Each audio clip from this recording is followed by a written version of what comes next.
Bonsoir, bienvenue dans cette nouvelle édition d'Info Soirée de ce mercredi 4 décembre. Voici les titres. Une Sud-Africaine de 46 ans laisse tomber une boulette d'héroïne par accident à l'aéroport de Plaisance et avoue que des boulettes de drogue étaient dissimulées dans ses parties intimes. La valeur marchande, 5,4 millions de roupies. Les sinistrés de Cité-Longère bientôt interrogés après l'incendie qui a ravagé leurs habitations. Il y a 2 semaines, la piste criminelle confirmait un départ de feu dans 2 points du site selon le premier rapport du FSL. Accident à Union-Ducré, Jean-Daniel Perrine meurt après avoir rendu visite à l'une de ses jumelles âgées de 4 mois à l'hôpital de Rosebellière. Le mouvement des victimes du Sale by Levy réclame la mise en œuvre des recommandations de la commission d'enquête sur la vente à la barre. Et en Première Ligue, 6 matchs sont au programme pour le compte de la 15e journée ce soir. Manchester United reçoit Tottenham alors que Liverpool accueillera Everton. Nous démarrons cette édition avec cette saisie d'héroïne d'une valeur marchande de 5,4 millions de roupies. Maria Voanvik, une Sud-Africaine provisoirement inculpée pour trafic de drogue, devant la justice ce matin, âgée de 46 ans. Elle avait laissé tomber une boulette d'héroïne par accident à l'aéroport de Plaisance à sa descente d'avion. Les faits se sont produits il y a quelques jours. Ravish Personou. C'est au moment où les officiers de la MOA procédaient à la vérification des bagages de la Sud-Africaine que le poteau rose a été découvert. Une boulette d'héroïne qu'elle avait dissimulée dans ses parties intimes est tombée par terre. Arrivée à bord du vol MK852 en provenance d'Afrique du Sud, la quadragénaire a été arrêtée. Pressée de questions par les enquêteurs, elle a avoué avoir dissimulé plusieurs boulettes de drogue dans ses parties intimes ainsi que dans son estomac. Dans un premier temps, la mule a remis 12 boulettes d'héroïne pesant plus de 136 grammes au limier de là-dessous. Transportée à l'hôpital de Rosebel, la Sud-Africaine a purgé 20 autres boulettes d'héroïne. Au total, 362 grammes d'héroïne ont été saisies. Marianne Van Wyk a été placée en détention policière. La police enquête pour connaître l'identité de son contact local. La piste criminelle, une nouvelle fois privilégiée après que 2 départs d'incendie ont été confirmés par le Forensic Science Laboratory à Cité-Longère, baie du Tombeau. Un 2e rapport est attendu la semaine prochaine pour déterminer l'origine du sinistre qui avait ravagé 24 maisons il y a 2 semaines. Des propriétaires de ces maisons seront prochainement interrogés. C'est Jad Jadou. C'est désormais la piste criminelle qui est explorée par les enquêteurs. Avec la confirmation que l'incendie a débuté à 2 différents endroits, il est clair qu'il s'agit d'un incendie intentionnel. D'ailleurs, c'est une des hypothèses avancées par la Fire Investigation Unit depuis l'éclatement de cette affaire. Autre possibilité évoquée, il pourrait s'agir d'un court-circuit qui a provoqué l'incendie. Mais avec la confirmation que le feu a éclaté à 2 différents endroits, cette piste a été écartée. Les départs d'incendie ont été confirmés dans une maison et l'autre juste à l'extérieur. Les propriétaires avaient déjà quitté leur maison pour se rendre au travail. Tout ça, du fait là, il a allumé là, du monde a des années au travail. Il avec ce pas aucune personne ici la case. Sur la porte des enfermés, mais pas encore qu'un incendie criminel ça. Moi personnellement, la version qui m'a gagné, mais ma propre opinion, c'est pas un incendie criminel pour moi. Parce que vous connaissez qu'il fait ici nous n'avons pas de problème courant que nous. Mais ici même quand nous allons quand on arrive chez eux, nous allons tube le colonne quand pépé ça qu'il a pas les man tube là il peut caser fait. Un premier là. Depuis mon vin là, mon rascan brûlé. Mais moi tout problème là, il vient de courant là même. Parce qu'il peut pas nous courant il sauter.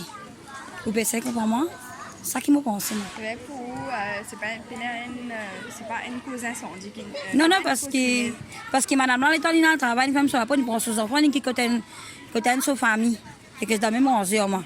Madame là, reste dans l'autre rangé. Mais madame là, personne ne partit là. Les enfants partent là, les enfants, tu côtes sur ma tante. Nous partons pour compter, nous venons là, nous mettons différents dans la case pour exprès, nous venons rester dans le centre là. On centre, il pas la vie pour vivre là. Moi, dans la case. Comment côté nous, hein, côté nous. Côté l'incendie là, il commence, comment dire, il met ça pour exprès parce qu'il aime les parties là dans là. Il aime une meilleure célibataire, alors s'il peut le mettre sur la case, il peut brûler sur la case. Normalement, le criminel là, nous pas d'accord avec ça parce que d'abord madame là, elle dit bien amicale avec tout le monde bien content dit.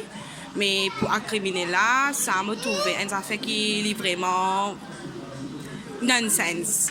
Au chapitre des faits divers, toujours fin tragique pour le technicien Jean-Daniel Perrine hier soir. À Union du Cré, cet habitant de Baie-du-Cap, âgé de 30 ans, était en route pour la maison après avoir rendu visite à l'une de ses filles hospitalisées. Il a été percuté par un 4x4. Jean-Daniel Perrine circulait à moto en compagnie de son épouse qui a été blessée. Le père de Jean-Daniel Perrine s'est confié au micro de Jenna Ramou. En cas, mon garçon, c'est madame à cause des enfants. Quand Il gagne 4 mois de cela. Oui, des semelles.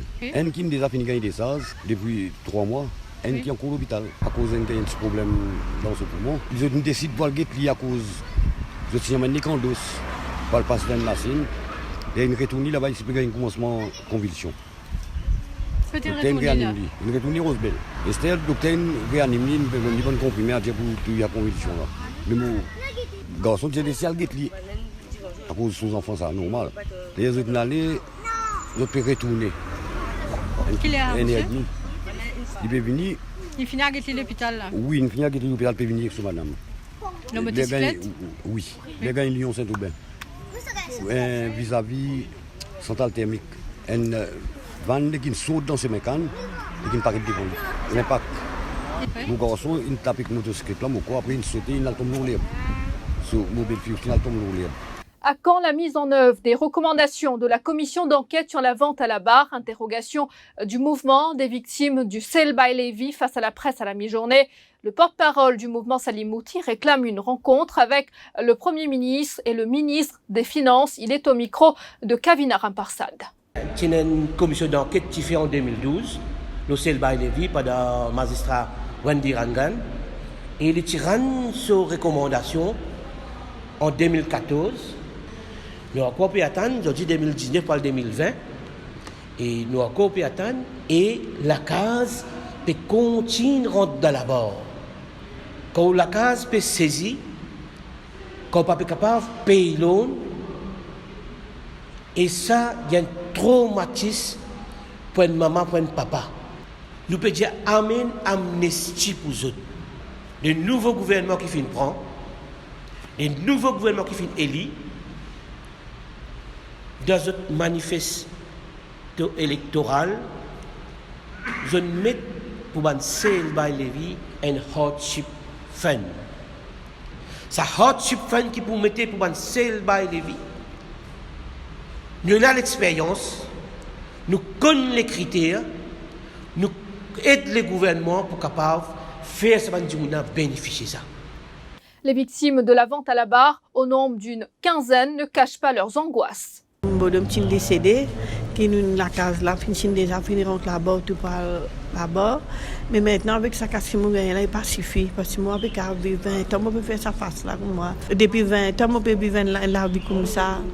Il y a des hauts, il y a des bas. Enfin, pour parfois pas caper la lumière reste dans le noir. Là, je fais dans le noir, là, on paye. Il finit saisi. En soi, les soldats, son Elia, on finit saisi toute la case. Mon capable de tomber mort. Mon bonhomme la dame ne souffre, il finit de décéder. Nous faisons condition ce que dit mon là, c'était la case là. Donne-moi mon reste, mon paye location, la case là. Quand moi je reste tout seul. Moi, je fais une garantie pour un monsieur. Mon parti connaît les poupons en casse de mon later. Les poupons tiennent un bis, mais fait une garantie, mon petit un bis. Moi, je dis oui, moi, je peux rester sur la terre. Il dit moi, les poupons sur la terre avec moi. Nous avons fini de faire la garantie là, moi j'ai fini de rendre la case tout là dans la SAM, la case béton. Mais là, moi, depuis la case là, les pannes la terre là, mais nous avons fini de faire la garantie là. Mais fini de faire après 15 ans que je la connais, qui est en casse de mon la terre. Puis mon gars pension, puis mon rangé la case tout dans la terre gouvernement. Un petit la SAM, mon rangé là, dans même mon peut rester. Mon perdu mon business, mon perdu tout. Moi j'ai une belle rente et moi j'ai accepté pour payer ça. Et les fins vendre ça la casa dans la barre, je peux laisse-moi rentrer dans la cour pour acheter ça la casa. Et moi c'est que moi tu peux faire un appel avec le gouvernement qu'il est capable de comprendre nos situations, quand il trouve nous vraiment nous embarras, il n'est pas facile pour nous gagner un travail, il n'est pas facile pour nous amener la vie qui nous peut amener, mais nous sommes capables de faire une face au moins qu'elle lui donne une petite respiration. Nous marquons une pause pub.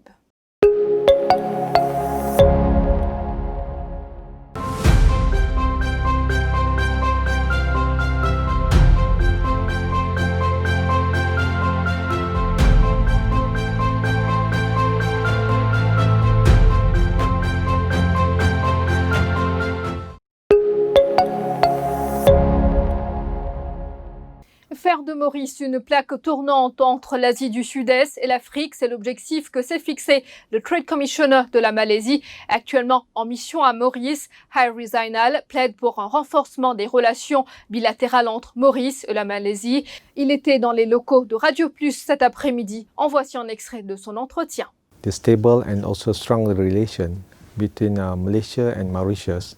Mauritius can be the gateway or the platform for the Malaysian companies to be the platform for them to go into the African market, particularly in SADC and also the COMESA economic group. In terms of the corporations and so on, it is important for lots of programs and projects in which it will stimulate and also encourage interaction between Malaysian business people together with the Mauritian corporations through visits and business missions by both countries, be it in Malaysia or in Mauritius. Through sort of such interaction, more and more business opportunities can be explored. Retrouvez l'intégralité de cet entretien sur le site du défimedia.info et aussi sur sa page Facebook. Un éventail de produits tels que hachars, sacs faits main et des produits locaux, c'est ce que proposent 70 femmes entrepreneurs du National Women Entrepreneur Council. L'association organise du 4 au 6 décembre une foire au rez-de-chaussée du bâtiment Emmanuel Anquetil dans la capitale. Ces femmes veulent démontrer leur savoir-faire en cette période de fête. Reportage de Shivani Venkatachelam. Encourager les entrepreneuses à vendre leurs produits, tel est le but de cette foire. 19 ans qu'elle exerce comme entrepreneuse. Roselyne Saint-Pierre a connu toutes les couleurs de l'entrepreneuriat. Et avant moi je travaille, je fais des sacs en toile, sacs d'enfants à l'école, des affaires linge même, des affaires textiles. Parce que je fais un travail, que je suis capable de gagner vivre, là je suis beaucoup cours aussi, nous connaissons comment faire du marketing.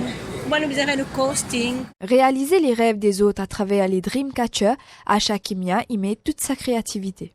Je suis une créatrice de Dreamcatcher et je crée mon propre design. Ça vient de ma tête. Et je suis contente de faire mon travail. Jocelyne Adroit, 52 ans dans le métier, pense toujours à améliorer ses produits. Mon maman, tu es content de faire crochet et tu peux aller pour plaisir, il fait cadeau, quand ça fait là, on apprend avec lui. Depuis ça, j'ai 14 ans, là, mon a 66 ans, on peut continuer à rouler. Et je peux penser, améliorer mon qualité, on peut finir à apprendre, apprendre encore. Le recyclage se trouve au cœur même de son business. Jocelyne Etinette conçoit des produits qui protègent l'environnement. Nous travaillons sur le Go Green, comment nous dire. C'est pour ça que je fais tous mes sacs, toutes mes affaires qui ont tissu. Moi, dans l'entrepreneuriat, ça fait plus de 20 ans. Mais chaque fois qu'on est dans la foire, là, je t'invite moi, je viens, nous travaillons un petit peu. Là, comme on fait de fin d'année, là, du monde profiter pour faire un petit cadeau. 51 stands ont été mis à la disposition de ces femmes. Le public pourra en profiter pleinement, surtout en cette période estivale.